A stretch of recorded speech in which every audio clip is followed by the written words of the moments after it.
Hello guys, I know that finding good hosting today can be challenging.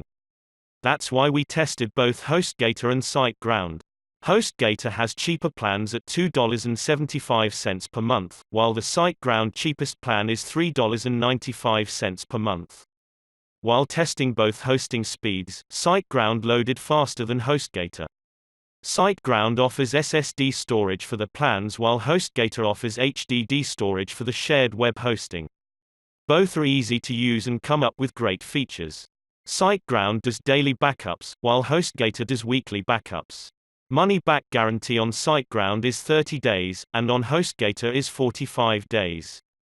They both offer free migration if you want to move your website with them. Customer support is amazing and both offer 24/7 support. SiteGround has the edge over HostGator, but if you're a beginner and on a budget, HostGator may be better for you.